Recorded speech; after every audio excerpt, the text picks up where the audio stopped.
My parents were on the verge of divorce. My mother attempted suicide by cutting her wrist, weeping and alleging that my father had another woman outside, and asking me to choose her in court. Forced to leave the marriage penniless, my father moved into the ancestral old house left by my grandfather with his mistress the day after the divorce. At the age of 10, I had a high fever that developed into pneumonia. When I asked her to take me to the hospital, she called me overly sensitive. Eventually, my brain was damaged by the fever, and my intelligence remained at that of a 10-year-old forever. When no one was around, my stepfather beat and scolded me. She, however, accused me of being misbehaved at such a young age and causing trouble. Then she splashed sulfuric acid on me, disfiguring me. Later, when my father wanted to take me away, they hired several hooligans to block me in the alley. My father was seriously stabbed while trying to save me, and ended up paralyzed in bed. To raise money for my father's medical treatment, under the arrangement of my stepfather, I married an old lame man in the countryside as his second wife, and was ultimately tormented to death by him. When I opened my eyes, I was reborn at the moment when my mother was attempting to cut her wrist. This time, I secretly replaced her blunt blade. Then I turned around and ran to the door shouting, "Help! Something terrible! My mother is trying to cut her wrist." The lame man cursed at my gradually cooling body. "Damn it! You're already dead?" I spent 80,000 yuan on the betrothal gift. What a huge loss. My consciousness was fading. I felt neither pain nor discomfort. When I opened my eyes again, there was no sign of the lame man. My mother was sitting on the sofa, wiping her tears as she spoke. "Xin, you're the flesh that fell from my body. You're my life. You must stay with me." I felt a bit creeped out. So I was reborn. I turned my head and saw my own tender face in the mirror beside me. I wasn't disfigured, and there were no longer any old or new bruises on my body. My eyes were bright, no longer dull. This was how I looked at the age of 8. Indeed, I was reborn. On this day in my previous life, my mother feigned a suicide attempt by cutting her wrist, staging a pitiful scene, complaining about all the wrongdoings of my father, asking me to accuse my father in the divorce court, and choose to be with her. All just because getting my custody would mean getting this ancestral old house left by my grandfather. My mother continued her act, sobbing, Xin, your father has been bewitched by that vixen outside. How can I rest assured to hand you over to him? If you go with him, will that stepmother treat you well?" In my previous life, I believed these lies, and my hellish days started from this very moment. Seeing me in a daze and not speaking, my mother cried even louder, and pulled me into her arms. Xin, you must help Mom. Don't let your father drive us mother and daughter out while he enjoys himself with that wild woman. I caught sight of the blunt blade on the table. Taking the opportunity of throwing myself into her arms, I secretly replaced it. Then I struggled out of her arms and feigned ignorance. "Mom, this is an adult's matter. I'm a child. I don't understand. It's okay to be with either of you." Apparently, my mother didn't expect me to say that. She was stunned for a moment, and then grabbed the blade like a madwoman. Xin, don't you want Mom either? Then I have no reason to live. I might as well die." I ignored her and turned around, running to the courtyard gate shouting, "Help! Something terrible. My mother is trying to cut her wrist." This house was an ancestral old house left by my grandparents during their lifetime. Surrounded by low-rise courtyard houses, when I shouted, many neighbors immediately gathered around. Those aunts and grannies exclaimed when they saw the scene. "Oh, what is Li Mei trying to do? Don't be impulsive. Let's talk things out. Don't scare the child." My mother was very good at pretending in front of the neighbors. Usually, she looked dignified and virtuous. In my previous life, it was only after she and her mistress moved in that the neighbors around learned that she had divorced my father. Tomorrow was the day of their divorce lawsuit in court. Seeing more and more onlookers, my mother started to panic, not knowing whether to cut or not. I burst into loud sobs. "Mom and Dad, don't divorce. I don't want you to divorce. Woo-woo, Mom said Dad has another aunt outside and doesn't want us anymore. She doesn't want to live. What should I do? Dad is not that kind of person. Mom, you're lying." With me saying this, it was too late for my mother to cover it up. She couldn't very well admit to lying in front of the child. She could only follow my words and continue crying to gain sympathy. "What I said is true. I can't go on like this. I don't want to live." Granny neighbor stepped forward. "Quick, call Suzhou and tell him to come back immediately. If he really did such a thing, I'll break his legs." My mother shrieked, her face full of panic. "No need to call him back. He doesn't care about this family at all. If he comes back, I'll..." She was afraid of my father coming back, because once my father returned, all their plans would fall through. At this time in my previous life, my father was being set up by an acquaintance and dragged to a seedy place. An hour later he was on the hot search. accompanied by a photo of him and a woman in a sorry state. This also became the key evidence in their divorce case. At this moment, I had already answered the phone from the aunt beside me. Squatting in the corner, I cried while talking on the phone. "Dad, come back quickly. It's extremely urgent." As soon as I finished speaking, my mother slashed down with the knife. With a painful and shrill scream, blood spurted out from her wrist. She was really ruthless to herself. Perhaps she never dreamed that the blunt blade she had prepared, with its edge ground down, had become so sharp. All of a sudden, the surroundings were in chaos. Some people called 120, and some ran over to bandage the wound. Everyone was screaming in fright, and more onlookers gathered. I threw myself beside the sofa and cried loudly. "My mother is going to die. Save my mother quickly." My mother's face was pale. Ignoring the gushing blood, she weakly called my name. "Shinshin, you must believe Mom. Don't call your father back. Isn't that inviting ridicule?" Even at this juncture, she remained fixated on that malevolent plan of false accusation. My visage was cross with tears as I sobbed incoherently. "Mom, I pledge to you. I'll accede to every request. Tomorrow, during the court session, I'll tell the judge that Dad has been physically abusive, that he has a mistress, and that he neglects me entirely. I'll ensure they award the house to you. Mom, please don't perish, I beseech you. Shinshin vows to be obedient. Shinshin doesn't wish for you to leave this world." My mother's countenance turned deathly pale instantaneously. Whether it was due to copious blood loss or shock remained uncertain. The gaze she cast upon me was replete with rancor. "Shinshin, what on earth are you prattling about? When did I ever instruct you to utter such falsehoods? Cease this senseless babbling. It is your father who has transgressed and wronged us." The onlookers in the vicinity began to sense an underlying anomaly. In particular, Granny Neighbor, who had witnessed my father's upbringing, was incensed upon seeing in a previous life that my mother and her paramour had usurped the family abode. She would reproach Li Mei each time their paths crossed. "You two may divorce if that is your desire, but Suzhou is categorically not that sort of man. How could you indoctrinate the child to spread false tales? Indeed, this house is an ancestral edifice of the Su family. When you married, you made a great commotion about adding your name to the property deeds. Everyone suspected ulterior motives. Could it be that you've had your sights set on this house all along?" My mother promptly grew flustered. "Why, of course. One can never truly fathom a person's true nature. At this very moment, he's likely entwined with another woman." Just then, my father returned, perspiring profusely and gasping for breath. His visage had hitherto been etched with anxiety, but upon hearing my mother's words, an icy frost immediately veiled his features. "Li Mei, elucidate then. By what means do you presume that I should be in the company of another woman elsewhere at this moment?" Suddenly beholding my father, my mother's lips quivered, and she was rendered mute. Owing to excessive blood loss, she lapsed into unconsciousness. When my mother was rushed to the hospital by the 120 ambulance, she was already in a state of shock, and was promptly wheeled into the operating room for emergent treatment. Since my father had hastened to the hospital, I accompanied him. On the bench outside the operating room, I nestled within my father's embrace. I yearned not to be parted from him for even a fleeting moment. Recollecting the words he had spoken while weeping and clasping me at the courthouse entrance in a previous life, he had lamented, "Shinshin, Dad adores you so. Why did you fabricate lies and cause me such anguish? Dad cannot bear the thought of losing you."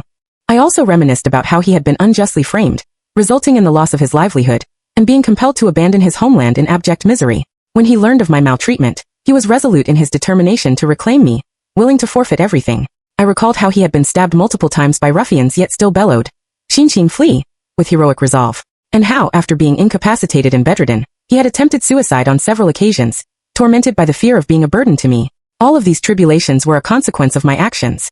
My tears could no longer be restrained. I buried my face in his bosom and sobbed inconsolably. "Dad, I offer my sincerest apologies. In this life, Shinshin shall never again be separated from you." Upon witnessing my distress, my father was immediately flustered, attempting to speak but faltering. "Shinshin, do not fret over your mother. She shall recover." What troubled me was not that matter. This honest man, who had been deceived by my mother for so many years, still remained oblivious to her malevolent nature. Today, I was resolved to expose her duplicity. I encircled my father's neck, feigning innocence, and recounted every detail of the events that had transpired that evening, including the slanderous words my mother had wept and used to defame him, and how she had coached me to speak ill of him in court the following day. My father's visage darkened progressively, and the pain in his eyes deepened. Eventually he gritted his teeth and hissed, "So despicable." I immediately beamed with joy. At last he had seen the truth. This time, he did not hesitate and embraced me tightly. "Shinshin, Dad has something to disclose to you. Your mother and I perhaps." Before he could complete his sentence, I interjected loudly, "Dad, I refuse to be separated from you. I desire to be by your side always." I detected a glimmer in my father's eyes. His voice was choked with emotion as he replied with a tremulous "good" from the depths of his throat, and he was so overcome with emotion that he could only nod vigorously. My mother was wheeled out of the operating room several hours later. The physician opined that due to the protracted lack of oxygen to the brain, there had been damage to the cerebral nerves, and there might be sequelae such as diminished responsiveness and reduced cognitive function. We were enjoined to monitor her condition vigilantly at all times. In the hospital ward, my mother's gaze was vacant. It took her an interminable time to recognize the individuals in the room. When she beheld my father, her eyes blazed with animosity. Suzhou, you have reduced me to this deplorable state. I declare that I am resolute in obtaining a divorce. The child and the house shall be mine. My father grasped my hand and stood approximately 1 meter distant from the hospital bed, his expression impassive. Li Mei, apprise me when you are discharged. I shall petition the court for a postponement of the court session. As for the verdict, we shall defer to the court's judgment. Having spoken thus, my father led me and turned to depart. My mother persisted in her melodramatic display, hoarsely calling my name. Xinshin, my cherished daughter, do you too forsake your mother? Do not abandon me. At the door, I wrenched my hand from my father's grasp and hastened back. Dad, you return home. I shall remain in the hospital to tend to mother. After uttering these words, I cast a sidelong glance at my father, a sly smile playing upon my lips. This had been prearranged between us. He endeavored to retrieve me, but I burrowed into my mother's embrace and refused to accompany him. My mother immediately exulted. Suzhou, Xinshin is my beloved daughter. Cease attempting to contest my claim. Abandon your futile aspirations. A few minutes later, my father stormed out in a fit of anger. As soon as my father departed, my mother resumed her lamentations, enumerating all of my father's alleged transgressions. I listened and interjected with a few token curses. When she was fatigued from weeping, she complained of dizziness. Xinshin, hasten and summon the physician for mother. I feel as though the world is spinning. I feigned inattentiveness. Perhaps I truly did not hear, for my mind was incessantly occupied with the words my mother had spoken in the past. Is it not merely a trifling cold? Drink copious amounts of water and sleep it off beneath the covers. There is no need to be so delicate as to seek hospitalization. Where would the family procure the funds for your treatment? Fear not, you shall not perish. But on that occasion, I had nearly succumbed. Had it not been for Granny Neighbor, who after not seeing me leave for school for several days, visited our home and discovered me on the verge of death, and promptly rushed me to the hospital, I might truly have expired. However, as a result, I had regressed to an intellectual capacity equivalent to that of a 10-year-old. During the days of my illness, she and my stepfather merely observed me at home, indifferent to my plight. My stepfather had declared that he desired my mother to bear him a son. He had asserted that since they had already acquired the house, this little girl was of no further use. My mother had merely simpered obsequiously, and then acquiesced with a laugh, commencing to disdain me as a burdensome appendage. Xinshin, are you deaf? Hasten and summon the physician for me. She lay there, pallid-faced and with a vacant stare, seemingly pitiable and in great pain. Was I not equally pitiable in the previous life? I pinched my thigh with all my might and averted my gaze. I adjusted the quilt around her. Mom, the doctor has pronounced this to be a normal occurrence. Endure it, and it shall pass. If you are truly discomfort, perhaps consume more warm water. You are an adult. Adults ought to be resilient. You cannot be as delicate as a child. In the dead of night, my mother developed a fever. Her previously pallid countenance was suffused with a fiery red hue, and she weakly called my name once more. I feigned slumber and turned over to resume my repose. When I awoke, it was already the following morning. A thunderous male voice resounded from within the room. My heart constricted in an instant. That was the voice of my brutish stepfather from a previous life. He was berating the doctor. What is the meaning of this? The patient has such a high fever, yet no one attends to her. Damn it, I shall lodge a complaint against you. The elderly nurse in charge of my mother's infusion was anything but deferential.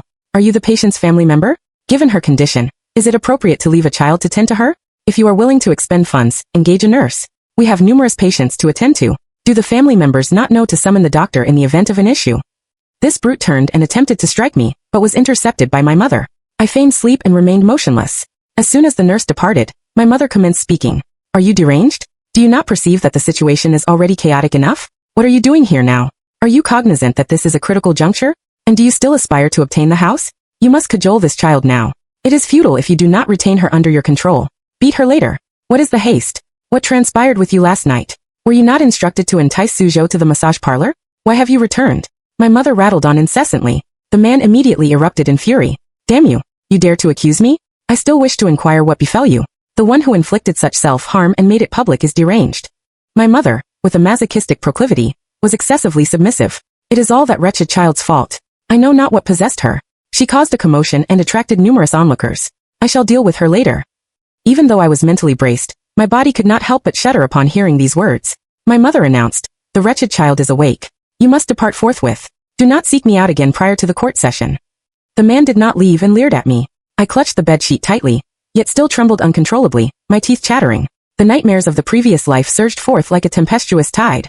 He had maltreated me behind my mother's back. Even with the intellectual capacity of a 10-year-old, I knew this to be wrong. Subsequently, my mother had emerged and dragged me out by my hair, like a deranged woman. She had berated me for being wayward at such a tender age, and for attempting to usurp her possessions. I had knelt on the ground and implored her. Mom, I did not. Mom, save me. Mom, I beseech you, do not strike me. A bottle of liquid had been hurled at my face. My left cheek had instantly been seared with pain. I had writhed on the ground in agony, but witnessed my mother laughing maniacally. Wretched child, I shall mar your visage. Let us see how you shall allure men henceforth. She had informed others that I had accidentally splashed sulfuric acid on my face while playing at home. Granny neighbor had been incredulous and had remonstrated with them on several occasions. She had also accompanied me to the hospital to tend to my wounds. Eventually, she had employed numerous means and managed to contact my father, who had been unemployed and estranged from home for several years. Owing to this incident, my mother and granny neighbor had engaged in a violent altercation, and my mother had pushed her to the ground. Shortly thereafter, granny neighbor had fallen ill and passed away. In that ancestral abode, the only person who had cherished me was no longer among the living. Even though I had been reborn, at this moment, I still felt the excruciating pain of sulfuric acid searing my face. In my ears, it seemed as though my mother's maniacal laughter and that heart-rending despair were still reverberating. Gazing at them, I actually laughed. I smiled and queried my mother. Mom, who is that uncle? Right, I had almost forgotten. He had a name. His name was Zhang Chong. My mother stated that he was a colleague of hers and specifically emphasized the word ordinary, a blatant attempt to conceal the truth. I greeted him cordially. Hello, Uncle Zhang. Zhang Chong extended his hand to touch my face, but was rebuked by my mother's glare, and withdrew his hand. Li Mei, your daughter shall surely be as comely as you when she reaches maturity. I snatched my school bag and fled. As soon as I exited the hospital gates, I was overcome with nausea and vomited. I retched until I nearly expelled my bile, and was in floods of tears. I did not proceed to school but instead sought out my father and presented him with an item in my hand. My mother remained in the hospital for a month. During that month, almost daily after school, I would visit her and accompany her for a few hours, bringing her an array of delectable treats, performing laundry and providing massages. Everyone lauded me as a doting daughter. She was also exceedingly kind to me. So kind that, were it not for my memories of the previous life, I might even have been deluded into believing that I truly had such a benevolent mother. Moreover, she indoctrinated me daily, repeating the same refrain over and over again. Xinshin, my dear daughter, remember my words. Do not utter audamus in court. Otherwise, where shall we reside in the future? I feigned compliance, and assented to everything. That brute Zhang Chong never made another appearance. Certainly, it's not that he never came. It's just that he never showed up when I was around. The divorce lawsuit had been lingering without a court session. The main reason was that my mother's condition was rather poor. She would get dizzy after walking just a few steps. Every time, I comforted her saying, Mom, it's all right. You're just anemic and weak. With some more recuperation, you'll be fine. Don't worry. Xinshin will take care of you. However, she was truly in a hurry. Since the divorce was postponed, she couldn't obtain the house. Since she had already dealt with me, what was she waiting for?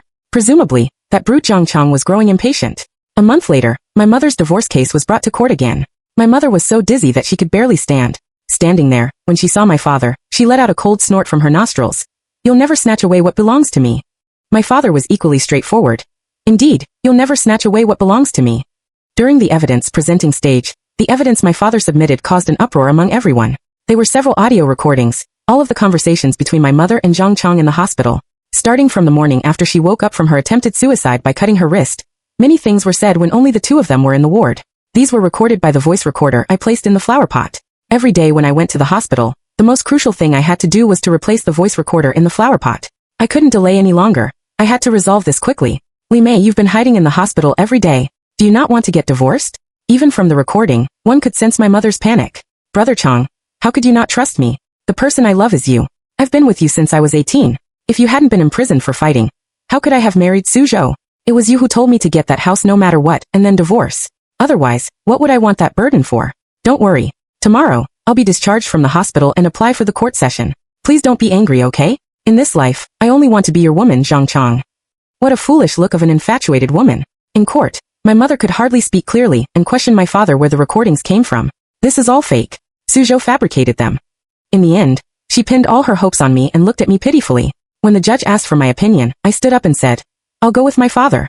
My mother should leave the marriage with nothing. She cried out and rushed over to fight my father, saying that he had made her lose everything and that she was the victim. My father just gave her a look of disgust. Li Mei, don't touch me. You disgust me. My mother turned around and cried, trying to hug me, calling out, my dear daughter. I hid behind my father and looked at a man behind her. Mom, the person you love the most has come to take you home. Zhang Chong had been waiting here for my mother's good news. My father picked me up and didn't even glance at them. Xinshin, tell me quickly. How do you want to celebrate tonight? I nestled in my father's arms, smiling brightly. I want fried chicken, Coke, and fireworks, really big ones. Daddy, will you buy them all for me? Behind us, it was quite a commotion. You good-for-nothing woman. You can't even handle this. What's the use of you? My mother held Zhang Chang back, not letting him leave, and was kicked in the stomach. Immediately following was my mother's shrill scream. Zhang Chang, I have nothing now. How can you abandon me? My father and I didn't look back, and were still discussing the celebration for the evening. Someone shouted, "Oh no! Someone has fainted." But what did that have to do with us? That night, my father took me to watch a movie, ate the fried chicken I wanted, and bought a lot of fireworks to set off in the alley. These were things I had dreamed of countless times in my previous life, but never had the chance to do again.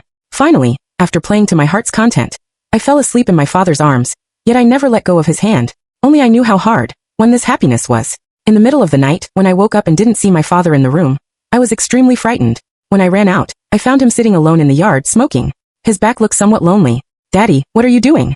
My father extinguished the cigarette in his hand and looked at me very seriously. "Shinshin, I find that you've grown up. Daddy has something to discuss with you." My father proposed the idea of selling the old house. "Daddy, a new company has been established in the unit. I want to work there and live in a different city. Would you like to?" I could fully understand my father's decision. Staying here, even if he won the lawsuit, he would be gossiped about behind his back for the rest of his life, being laughed at as a cuckold for 8 years. But I didn't agree to sell the house. I clearly remembered that this house would be demolished in 10 years. It's just that in my previous life, my mother and the others didn't get to enjoy it either. Because a few years after she married Zhang Chang, that scoundrel gambled away the house. For this reason, they took all their anger out on me. In fact, didn't I also want to leave this place? In this old house, there were all my tragic memories of being abused. In that alley outside, I watched helplessly as my father fell in a pool of blood. Just thinking about it hurt. Moreover, if my father changed to a new unit, he wouldn't be framed by that brute Zhang Chang and fired from the unit. I wanted to leave here, even more than my father. "Daddy, I'm willing to start a new life with you in a new city. But can we keep the old house? After all, this is the only thing left by grandparents." My father agreed. Soon he completed the transfer procedures and we left the city. Before leaving, we never saw my mother again. They deliberately avoided us. The best way to deal with scoundrels is not to confront them head on but to stay away from them and let the past harm fade away. My father and I went to a coastal city. I was an outstanding student all the way, from a key primary school to a key junior high school, and then to a key high school, becoming my father's pride. 10 years later, when I received the university admission notice, I wept with joy. I was no longer that fool with an intelligence of only 10 years old in my previous life. I would never be bullied in the alley again, being told, "Dance for Big Brother, and I'll give you candy," and actually dancing. There was no longer my mother, that brute Zhang Chang, or the old lame man with yellow teeth in my life. Moreover, my father was still there, not disabled. He also had his own company, and had long achieved financial freedom. "Shinshin, let's go back to our hometown. I just received a notice that the old house is going to be demolished. It seems you had a good eye. You didn't let me sell the old house back then." This was the first time we had come back since we left. Granny neighbor was still alive and already had a large family.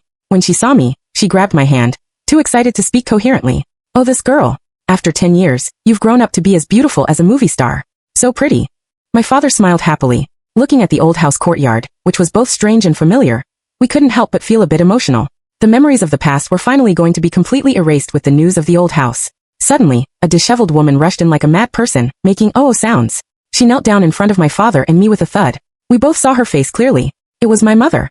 "Shinshin, I'm your mother. You can't leave me alone." She was dressed in rags, her hair all knotted, and there seemed to be lice crawling on it. From a distance, a nauseating stench could be smelt. The neighbors immediately started scolding. "Oh, why is this crazy woman here again? She comes every day saying this is her home. Everyone be careful. Don't anger her. This crazy woman will kill when she goes crazy. Don't forget that the insane don't pay for murder." From what the neighbors said, I learned that my mother had completely gone crazy. After the divorce, she had nothing and was also abandoned by that scoundrel Zhang Chang. She went to that man to cause trouble every day. Originally, due to excessive blood loss and oxygen deficiency during her attempted suicide by cutting her wrist, it had affected her brain nerves. With this additional stimulation, how could she be normal? One day, she was beaten up by Zhang Chang again.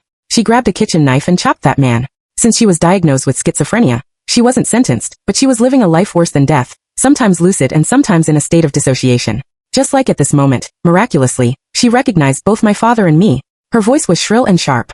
"I'm your mother. You have the obligation to support me. If you don't take care of me, I'll sue you." I smiled apologetically at the neighbors. "Mom, don't worry. Of course I'll support you. When you're old, how could I not take care of you? I'll fulfill all my legal obligations for support." That day, my mother was sent to a mental hospital. We spent money on her treatment. The doctor said that the patient's condition had improved a lot, and that she was becoming lucid for longer periods. But my father and I never visited her. One day, my father and I were at the airport, about to go on a vacation abroad, when we suddenly received a call from the hospital. It was the director himself. "Miss Sue, I have some unfortunate news to tell you. Your mother, Ms. Li Mei, has just attempted suicide by cutting her wrist and is currently being rescued. The situation is a bit worrying. I just want to ask about the attitude of your family."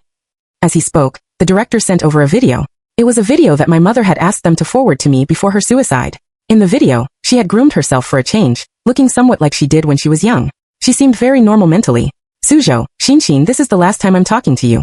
I know I was sorry to you back then. It's right that you hate me. I don't ask for your forgiveness. I just hope that if there's an afterlife, I will never abandon you again." I closed the video. Where was there an afterlife? First, let's get through this life. I called the director back. Just do your best to save her. It doesn't matter how much it costs. After all, she's my mother. "Yes, Mom, how could you die? I want you to live well, and then see how happy my father and I are." The end.